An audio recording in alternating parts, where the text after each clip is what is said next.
कह रहा है कि जब संख्या 21, 22, 60 और 64 में से x घटाया जाता है, प्रत्येक संख्या में से x घटाया गया, तो इस क्रम में प्राप्त होने वाली संख्या प्रपोर्शन यानी कि समानुपात में है। तो कह रहा है x प्लस 4 और x बटा 2 माइनस 1 के बीच मीन प्रपोर्शन यानी कि मध्य अनुपाती क्या होगा। भैया ये टाइप मैंने आपको पढ़ाया है ना, कि बोल रहा है कि प्रत्येक में से x घटाया गया, यानी कि अगर 21 में से x घटाओगे बटे दूसरी संख्या है 22, 22 में से x घटाओगे बराबर तीसरी संख्या है 60, 60 में से x घटाओगे बटे 64 में से x घटाओगे, तो ये प्रोपोर्शन वाली कंडीशन मिलेगी। अब यहां से x की वैल्यू आपने बतानी है।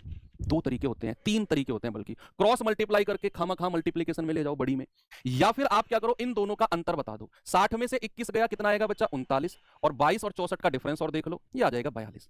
आपने क्या करना, या तो इस पार्ट को या फिर इस पार्ट को, किसी एक को आपने 39 बटे 42 के बराबर कर दो। आप कहेंगे कि सर 21 माइनस एक्स बटे 22 माइनस एक्स का रेशियो कितना आएगा 39 बटे 42।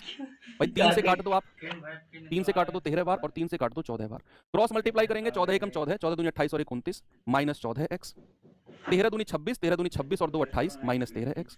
ये माइनस का 14 उधर जाकर प्लस का 14 हो जाएगा, और 13 घटेगा तो x, और इधर 294 में से 286 घटा दो, ये आ जाएगा 6 और 4 10।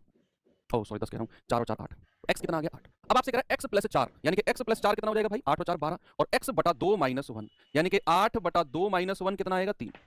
इनका मध्य अनुपात बच्चे मीन प्रोपोर्शन कितना होगा 12 और 3 का। आप कहेंगे सर अंडर रूट ऑफ 12 गुणा 3, 12 तिया 36 यानी कि 6। आंसर कितना हो जाएगा 6, 6। मेरा आंसर ऑप्शन सी बिल्कुल ठीक है। Okay very good. ऐसे सवाल बड़े